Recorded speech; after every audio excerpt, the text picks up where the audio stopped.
Developing a personality is about as difficult as sneaking into a high security facility if the guards weren't paying attention.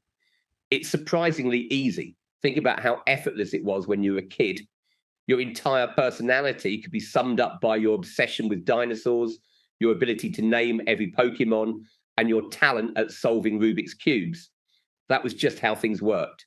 A random adult could ask you a question, and within 30 seconds, they'd know you as the Pokemon Rubik's Cube dinosaur kid.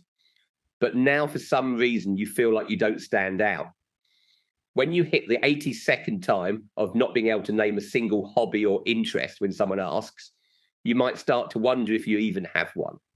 The truth is, developing a personality is much simpler than the internet makes it seem. Most people say, just be yourself. But that's really just advice for extroverts. Extroverts can be interesting just by existing, effortlessly using social tricks that introverts might understand but struggle to execute. So unless you're ready to switch teams, your next option is to consult Google. And what does Google suggest?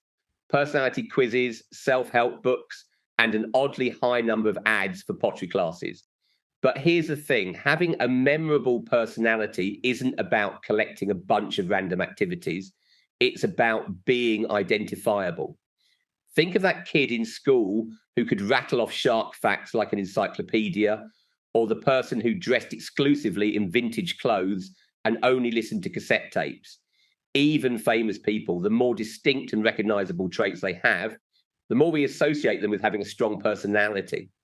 So what does that mean for you? It means that no matter how many countries you visit, books you read, or hobbies you try, none of those things alone will give you a personality. At least not in the way that makes people remember you. What you actually want is to be interesting, to have things to talk about, and to be someone others can recall specific details about.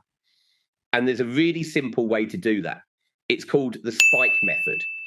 This technique is actually used in college admissions to help average students get into top tier universities without donating a building.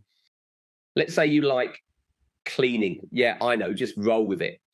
You find cleaning oddly satisfying. Maybe you watch cleaning videos, test out different methods, and even dream of getting your own pressure washer. If you spend just a little time every day diving into this, within a month, you'll know more about cleaning than 99% of people. And suddenly, when you meet someone new, you're the cleaning expert in their eyes. Sounds lame? Watch this. So, what do you do for fun? I'm really into cleaning. I've learned a ton of tricks most people don't know. Oh, really? Like what? You want to know the truth about robot vacuums? I'm bored lately. Nothing to do.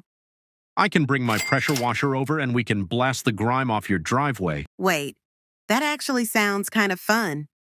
What are you doing this weekend? Probably practicing the fastest known way to fold clothes. That exists? Yeah, want to learn it? Now, I know what you might be thinking. That's not an interesting hobby. No one's going to care. But here's the thing. Replace cleaning with whatever you're genuinely interested in, and the result is the same. The key isn't to talk about your interest all the time. It's about having something distinctive that helps people remember you. Instead of introducing yourself the same boring way as everyone else, you stand out. And from there, you can naturally shift into regular conversations. So let's break it down. Step 1, find something you genuinely enjoy, no matter how niche it is. Step 2, learn about it until you know slightly more than the average person. Step 3, when meeting new people, mention it in conversation. Step 4, that's it. There is no step 4. It's really that easy. As a curious fun fact, college admissions officers are literally trained to spot applicants with unique personalities. If they see that you're more knowledgeable than 99% of people in some obscure topic, whether it's calligraphy, lockpicking, or the physics of skipping stones, they call it a spike because it stands out. And if you're wondering whether your spike can be something as random as video games, absolutely. But you need to explain it in a way that people outside of that world understand. Let's say you've mastered Minecraft. That's awesome. But if you start rambling about how you beat the game without ever touching the ground, most people won't even know that's a thing. Instead, make it accessible. Explain what Minecraft is, how you got into it, and then explain the challenge you conquered. Because despite what you might think, people will listen to any topic as long as they understand it. The second you start using jargon to sound impressive, that's when you lose them. That's why Bill Nye can explain volcanoes in a way that's fascinating, while an actual PhD in volcanology might put you to sleep. So yeah, hopefully that all made sense. Donations for this lesson are accepted in the form of likes, subscribes, and general appreciation.